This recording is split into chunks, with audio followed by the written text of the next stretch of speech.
Hello, I'm Star Trek Ascendancy, and I'm a 4X Star Trek game. Hi, I'm Star Trek Captain. I'm another game. I know what I am. Oh, I don't know who you are either. Let's just talk about it, find out. Hey, you got a little bit of scuffed in there. There you go. It was just us the whole time. Yeah. I'm Mike. I'm Ben. And that was hilarious. And nobody say otherwise. We're comic geniuses. So, this is our comparison video of Star Trek Fleet Captains and Star Trek Ascendancy, which we've recently just played. Yeah, I mean, we played them both relatively recently. I think in the world of board games, 6 months is recent. Yeah. Time does dilate when you're playing board games. But yeah. If I get it to the table once a year, I'm like, that's good enough. Yeah, clips. Yeah.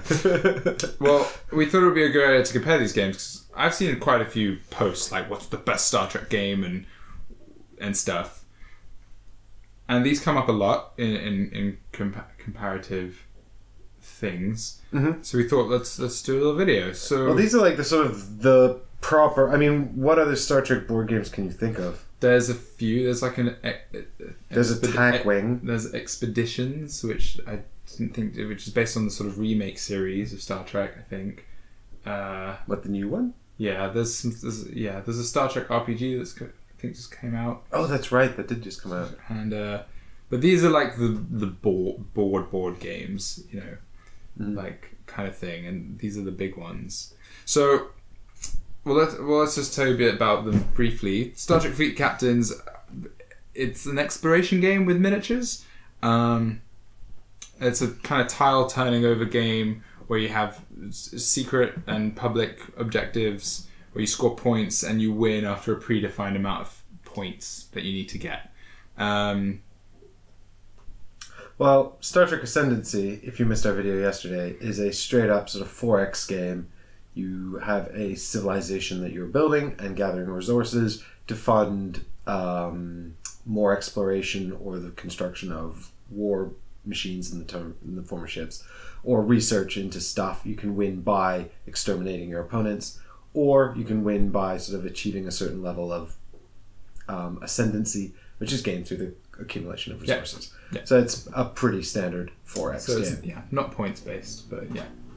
No, it's not victory points based. It's just 2 objectives to win, achieve one of them. Yeah.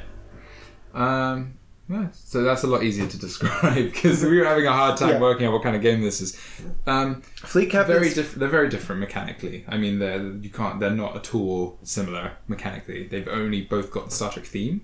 I mean, and they look kind of similar in that the board is planets and you are flying around ships. Yeah, but they work in very different ways. Like this board, well, neither really have a board. This has space planets you put down with lanes that are kind of dynamically generated, so you have a pretty cool, interesting layout of space. This has a hexagonal based arrangement of tiles that you turn over as you fly through them, and their adjacency does matter, but that's it. It's a fixed layout. Do you know what this kind of feels like? Fleet Captains almost feels like a sort of a squad control skirmish game. Because you've got like a limited number of ships. The ships have all got unique characteristics and purposes. They all have different stats that you can kind of control, but they'll be good at different things. It's very RPG-like in that way. Yeah, exactly. And because you've got these recycling objectives, you're kind of going out onto the board and you've got to sort of complete these different objectives, which may or may not be combat orientated. And you can kind of control that. So it's sort of like, a not a skirmish game because it's not directly conflict or not directly aggressive, but it is like capturing objectives. Yeah, definitely. And that's what's cool about it. I really like games where you can win without interacting with anyone for the whole game. Like I've won a game of Fleet Captains without firing a shot, which is really satisfying. And like games where we leave him alone to win by himself. Stop ruining my beautiful machine. And I think you can technically do that in Ascendancy. Yeah, you could. Though it's a lot harder, and well, maybe I guess it depends on what objectives you get. Well, you don't really in Ascendancy. You don't really have objectives as much. It's about I think the thing about Ascendancy is that the as we discovered, the trade agreements are very, very strong, and trade agreements can only be acquired by meeting with other players. Yeah. There's a lot more in this game that works for diplomacy. There are diplomatic objectives in this, but they're usually like just go over to your enemy's space and just flip their control token over. Whereas in this, it's like meet up and then make an agreement that lasts for a long time. So diplomacy, though they're both mechanical, there isn't much for table politics. The diplomacy in this game, though, is what it gets you is resources. Yeah. And that's it. You know, it's not... I mean, there are gentlemen's agreements in this game, certainly. There's in both. Yeah. You can absolutely... I guess I call that table politics. Yeah, table politics. Yeah. But in this, there's also this mechanic of actual trade agreements as well. And you've got these 3 cards that you can trade that give away resources, and they're all of varying power, so you can't make a trade agreement that's equally strong with all players. True.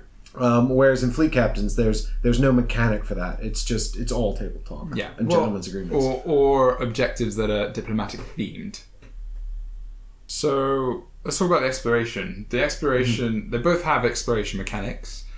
This one is very much... What do you talk about? How does the exploration work in this one? Well, in this one, it's fairly straightforward. You're on a planet. The planet can generate a number of space lanes. You roll a dice to see how far into space you have to go, and then you discover another thing, which is a planet or a phenomenon. The phenomenon generates science, and a planet will have an exploration card, which gives it unique properties. Maybe it is unknown, or what they call where no one has gone before, a virgin planet. And it's free for you to do whatever you like. Or maybe it's like it's full of space pirates who try to blow you up and steal your stuff.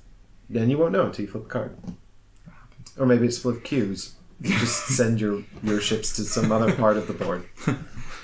Fleet Captains is pretty similar. You have those tiles that you turn over, and then you draw an encounter for it. Well, actually, you don't draw an encounter. You roll a dice, depending on how encountery the area of space you've discovered is. So if it's empty space, you're pretty unlikely to have an encounter. Where if it's like a stable wormhole, you're very likely to have an encounter. You roll a dice, you may get an encounter, and the encounter, also random, usually comes up with a kind of skill check that you have the opportunity to click your ship to change its stats to go up against. I found it more satisfying in this game because it was more like there was more theme in the objectives. There was more choice, not the objectives, the exploration cards. Where this was like, you either do great or you do shit. Like, there wasn't much control. Whereas this, if you're sending a ship that's really good at science, you're going to have a better time at dealing with, bad things or stuff inside the exploration deck. But what I really like is the surprise of discovering something, which in both of these games is flipping over a card. Which is fine. Or a planet. Well, yeah, but this is what I'm getting at, because in this game, whenever you come across you're either in the space corridor, which means nothing happens, or you discover a planet, which means you flip over an exploration card. Do phenomenons have exploration cards? No, they it's don't. phenomenon or planet. That's right. Oh, that nullifies my whole point, which was I was going to say that you're more reliably going to get an exploration card in this game, whereas in this one, there's quite a lot of times where just nothing happens, and then it's like you're almost kind of like, great, because I'm safe, but I'm disappointed because nothing happened. Yeah, but the tiles in this actually have their own effects on them. So some, they're not. I mean, in this you have planets and you have phenomenons. That's it. There's 2 kinds of things. Yeah. One draws cards. In this you have like empty space. You have planets that are habitable. You have stars which do stuff. You have nebulas which reduce shields if you're inside them. You have wormholes. So if you find a wormhole here and a wormhole there, you can just move between them like happy. Well, like in our game where you find them next to each other. Yeah, of course. It's like, shall I fly across space or fly through the wormhole? So I find it more exciting in the exploration a lot more. Yeah, I agree with you. But I find it more arbitrary as well. Yeah. I mean, it is just as random, but it seems to be more meaningful. I mean, you have exploration cards that do stuff like leave this card on the table. This is now a type of thing that will affect the rest of your game in some way. Or you find a bomb here, you blow up this planet and all the other sectors of Right, space around it, replace them. I think that's what I mean, because like in this one you're liable to get objectives which are like explore a whole bunch of planets or have a bunch of events, and then you might not get those events, or someone might explore all the planets before you get a chance to. Whereas in this, because that's never an objective, it's kind of like a fun thing, but if you don't get to do it, it doesn't matter. Oh, okay, no, that makes sense. Well, that's only if you've got the exploration objectives, or the science objectives, you know. Yeah. So let's talk about the objectives. Obviously, we mentioned this. There are two objectives. Do one or the other, and you win. Either ascend or exterminate everyone. In this, you're doing points. You have a deck of missions that you get based on what kind of ships you have. So you're geared towards completing missions based on your squad. And you should mention how the squads are conformed. Oh yeah, you sort of draft the ships randomly at the beginning of the game based on how many points you're going for. So if you're doing a 10-point game, you get 10 points worth of ships. The bigger ships are worth more points than the smaller ships. The way you cycle the missions in this is different from that, because you can sort of change your strategy as you go. So what you end up doing in this game is you end up looking at your missions. You're right, I have to explore this amount of things and do a damage to one ship, but also do 2 damage to a ship or something like that. And you try and complete as many of those as you can in one round. And obviously when on your turn, you can change one of those missions for a new one if you don't like it, or you're not ever going to do it. I don't want that one anymore. Which I like. or when you complete them, you also change them for new missions. So you end up cycling through your mission deck, trying to find, and if you run out of mission deck, just missions of your choice, to find stuff you can complete. Which I think is a pretty random way to determine if you're going to win or not. So, as a game, I don't think this is perfect at all. It's kind of based on that fact, just of how random the missions are, the encounters are. The combat and the sort of skill checks are kind of less random than this, because you're playing to your ship's strengths. They have stats, which I think is quite I think better and more exciting in this. And you have like a deck of cards that you can play, like, oh, I eject the warp core, you're all going to take damage, which is really satisfying. In this, the combat's a bit dry and a bit simple and very, very luck-based, with some mitigation through the research.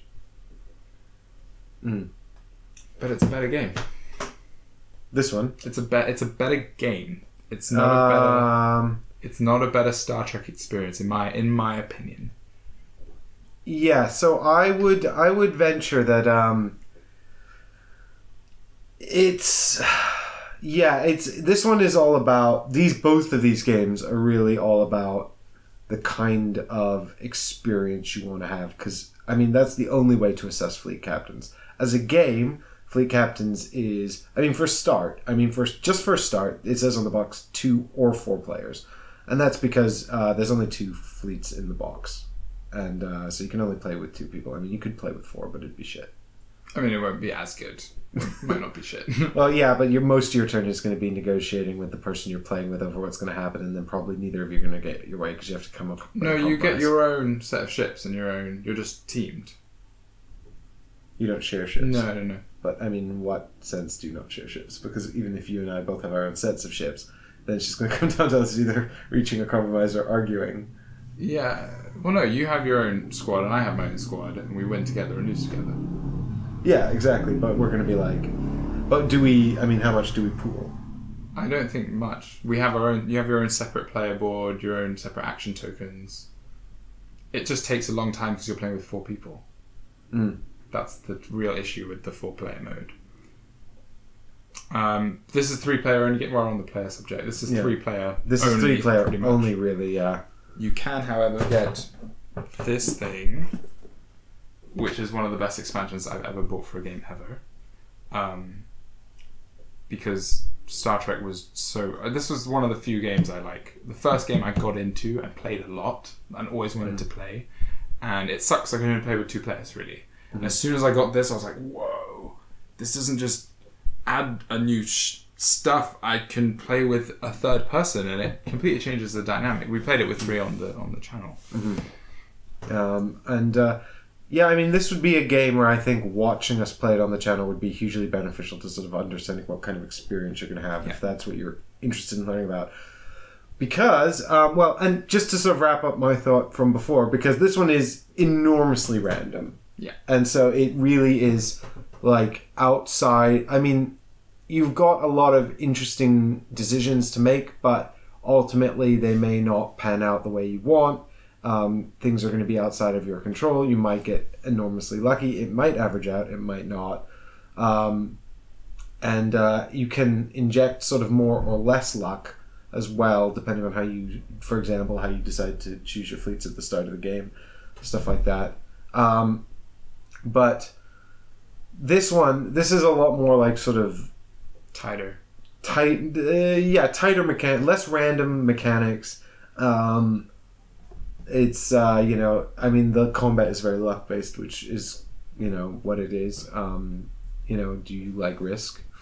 But that's but on the other hand, your objectives are set. You can chart a sort of a plan to victory. It doesn't necessarily have to involve combat unless you're the Klingons,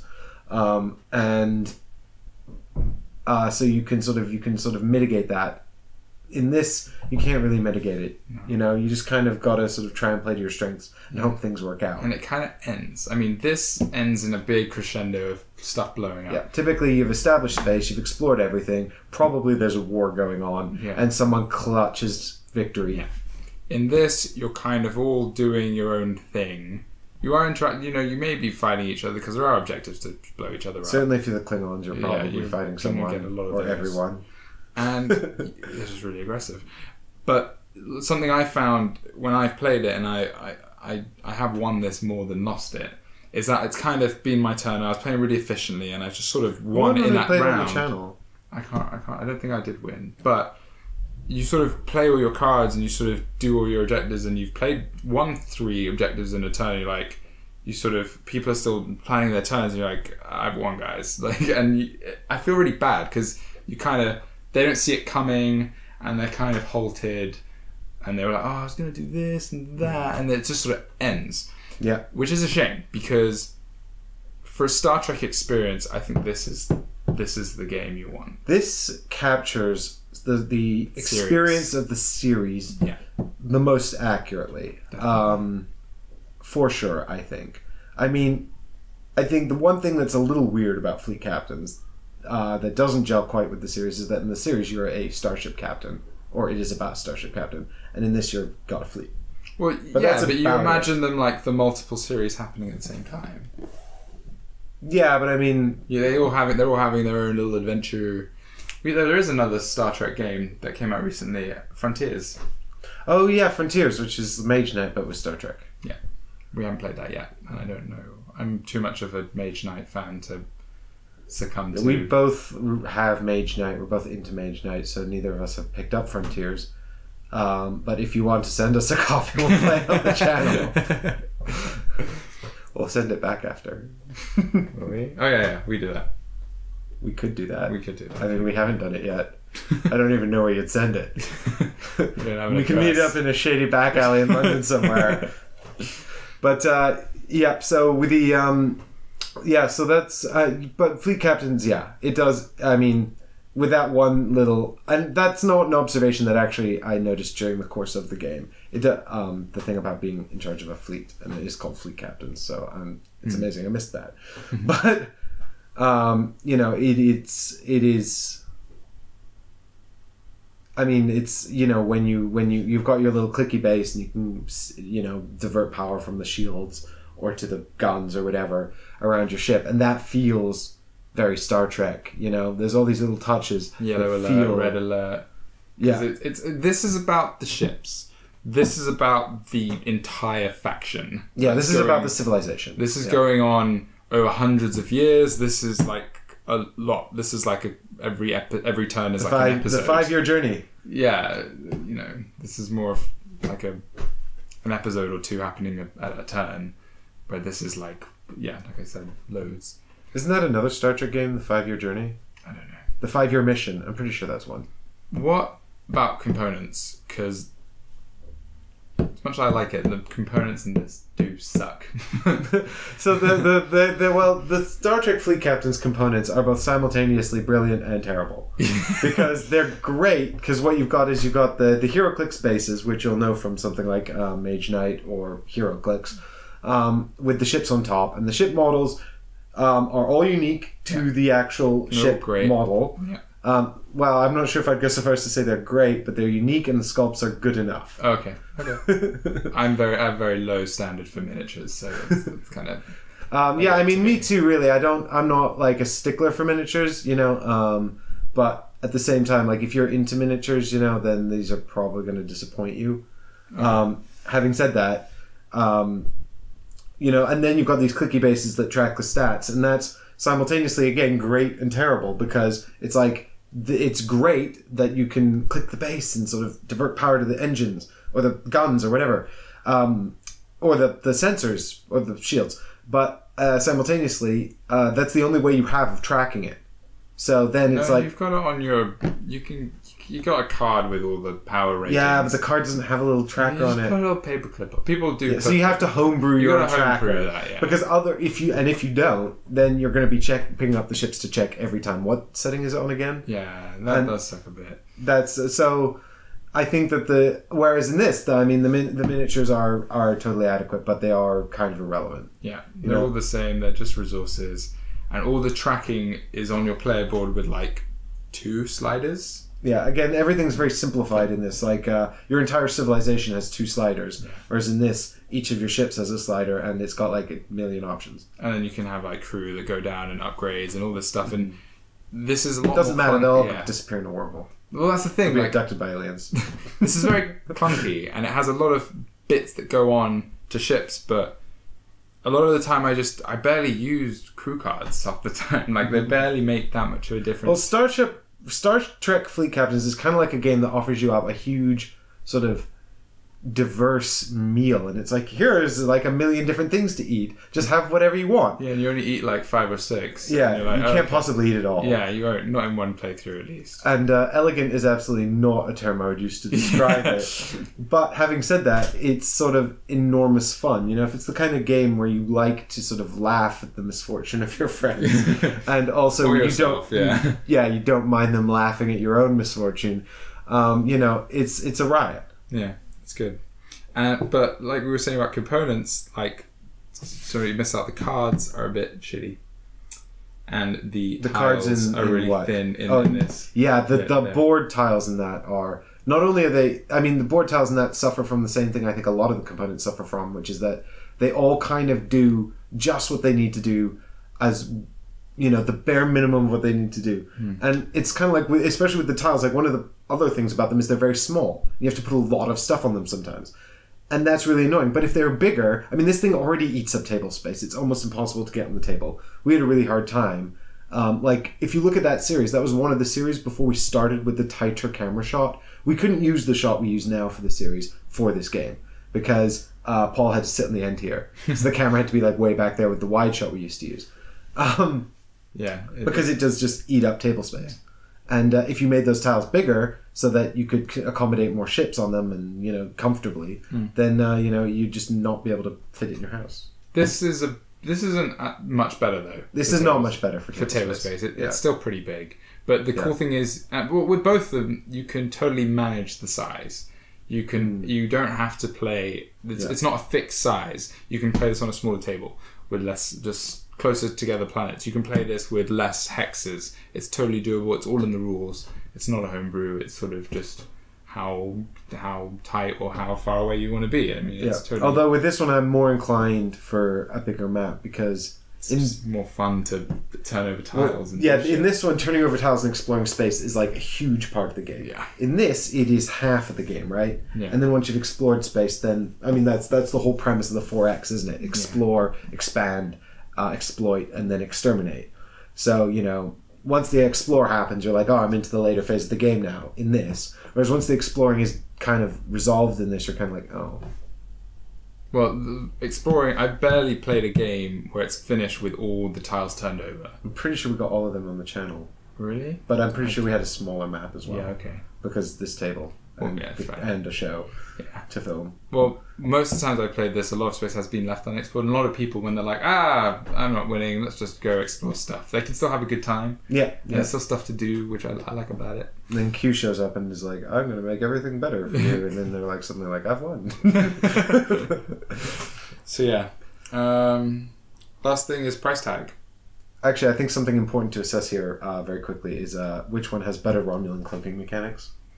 Oh, this one. Oh my god. This has a whole sub-mechanic, even without the Romulan expansion, for cloaking ships, where you put down a cloak token and you put down another echo token, you jumble them up and you send them in different directions, and then your opponents are like, where is he? Which one's which? Mm-hmm. Where in this, it's like, you have a cloaking device, add one to your roll.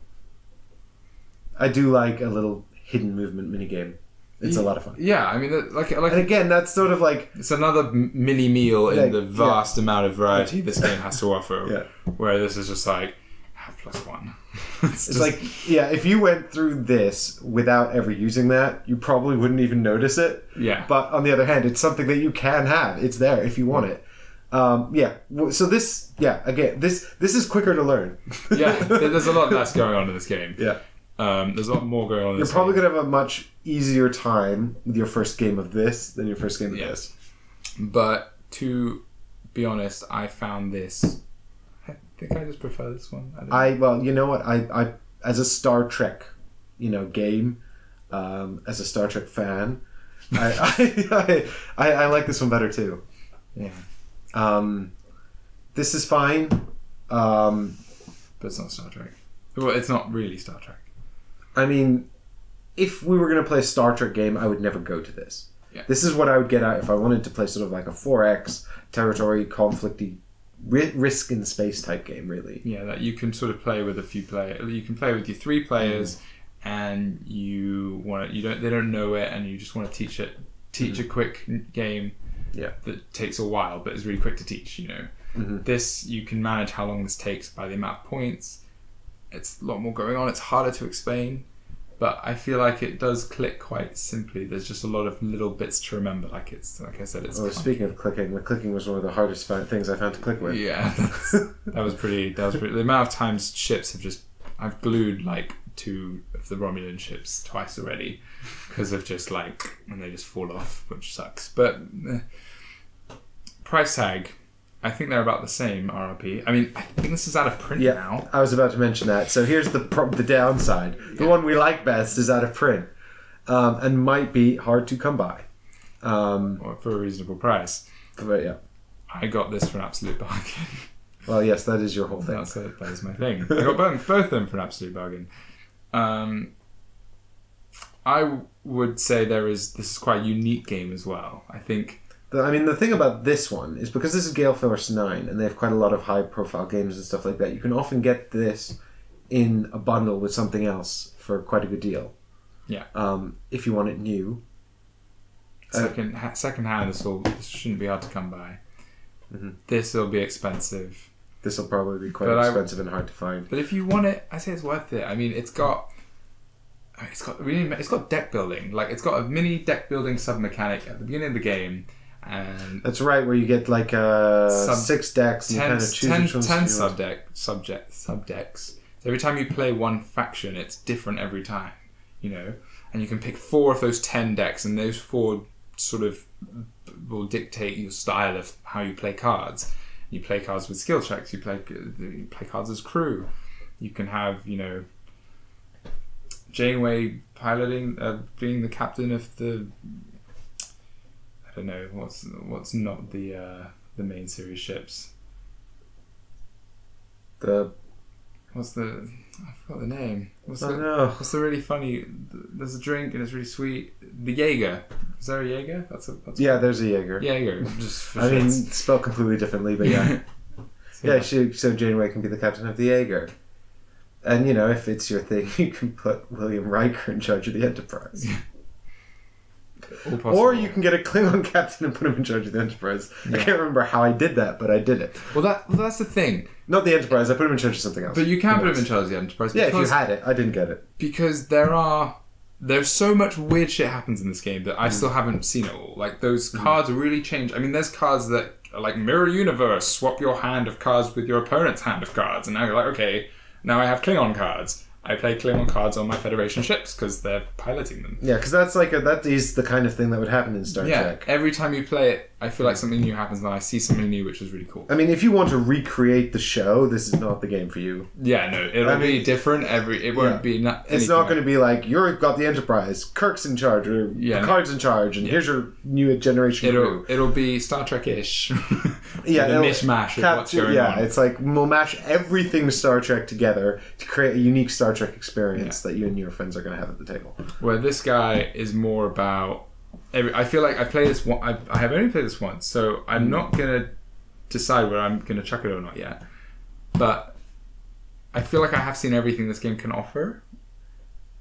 I feel like I've seen all. Yeah, do you know what? I'm not like I need to play this again. I don't feel like the next time I play this, I'm going to discover more. This is going to be all about optimizing how you play your game. And the players at the table. Yeah. This is going to be like, whoa, crazy shit every day. Yeah, more random crap happening. Plus, I feel like in this, if I change a faction, I'm not going to discover a whole load of new things. Yeah. Whereas in this, if I played like the Romulans and I'm used to the Federation, I'm going to be like, what the hell is going on here? Yeah. But again, how many ships do you get for each faction? It's like 12. 12 for each faction. You'll at most in your fleet you'll have between 3 and 6, right? Yeah. So depending on how many points you play with. Yeah. So you might, and that's going to be a game length decision, but you might not. You won't even use half the ships. Yeah. I mean, if one ship gets blown up, you get to bring another one in, and that's cool. Yeah, it's almost fun to have your ship blow up to bring in another one.